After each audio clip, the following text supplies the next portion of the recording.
You open your closet to grab something, and there they are, sitting perfectly still, right on top of your favourite shirt, or buried inside a pile of laundry you haven't folded yet. Not sleeping somewhere comfortable, not on the couch, not on the bed, on your clothes. And the strange part?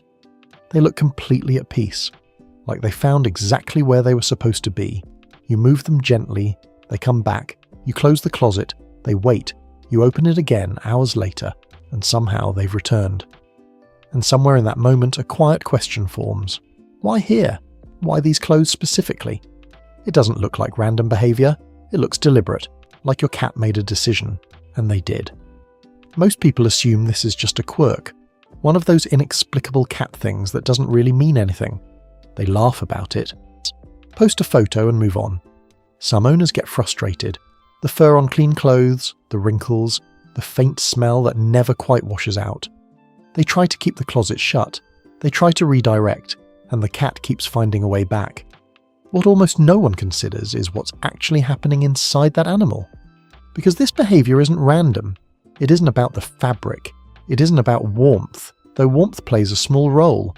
This is about you, specifically about your scent, and what that scent means to a cat on a neurological level. There's something much deeper happening in that closet. 1. The scent anchor, and what it actually does to your cat. Cats experience the world primarily through smell. Their olfactory system is estimated to be 14 times more powerful than a human's. But that number alone doesn't capture what scent means to a feline. Scent for a cat is not just information. It is emotional geography. When your cat presses their face into your worn sweater, they're not simply smelling something familiar. They are activating a neurological response that lowers their cortisol levels. Your scent, absorbed into fabric over hours and days, functions almost like an anchor. A signal that communicates, this space is safe, this person is near, the threat level is low. Behavioural researchers studying feline stress responses have observed that cats in unfamiliar environments calm significantly faster when given clothing worn by their primary attachment figure. Not just any human, theirs. This tells us something important. Your cat isn't choosing your clothes out of coincidence. They are choosing you. The physical you. The chemical, biological, deeply recognisable version of you that you leave behind on everything you wear. And in your absence, while you're at work, while you're sleeping in another room, while the house is too quiet, that scent becomes a presence, a surrogate, a way of keeping you close when you aren't there. 2. The vulnerability signal hidden in plain sight. Here's something most owners completely miss. Cats are careful about where they choose to be vulnerable. In the wild, a cat that sleeps in an exposed location is a cat in danger. Every instinct they carry from thousands of years of evolution pushes them toward concealed, enclosed, scent-familiar spaces when they need to rest deeply. Your closet is, from your cat's perspective, almost architecturally perfect. It's enclosed, it's dark, it has limited entry points, and it smells overwhelmingly of the one creature your cat has chosen to trust.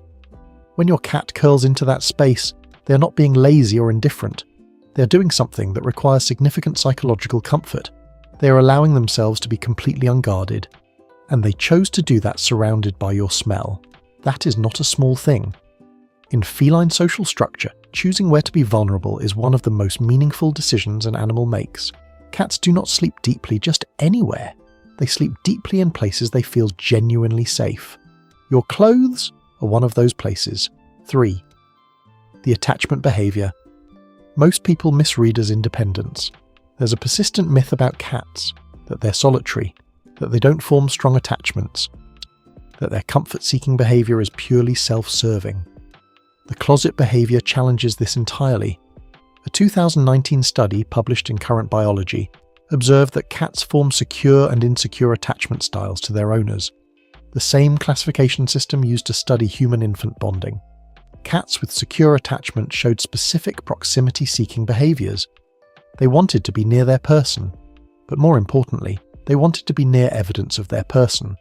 Scent-marked objects, clothing, furniture, bedding, become what attachment researchers call transitional objects, items that carry the emotional weight of the relationship when the primary attachment figure is absent. Your cat sitting on your clothes is, in behavioral terms, a proximity maintenance strategy. They cannot always be physically close to you. So they do the next available thing. They get as close to your scent as possible, and they sit there, quietly, steadily, with a kind of patience that most people never pause to interpret correctly. If you're beginning to see this behavior differently right now, if your cat is starting to look a little less random and a little more emotionally complex, hit like and subscribe. There's more here worth understanding. 4. The stress response. Hidden in the habit. This is where most owners get it wrong. Some cats develop the closet behavior not only as comfort-seeking but as a stress response, and there's a difference. A cat who visits the closet occasionally rests peacefully and moves on is expressing attachment. A cat who rushes to the closet when strangers arrive, when routines change, yet when there's tension in the household, that cat is using your scent as a regulation tool. They are managing their own nervous system with your smell. This matters because many owners, noticing the behavior more frequently, assume their cat is just being weird or going through a phase.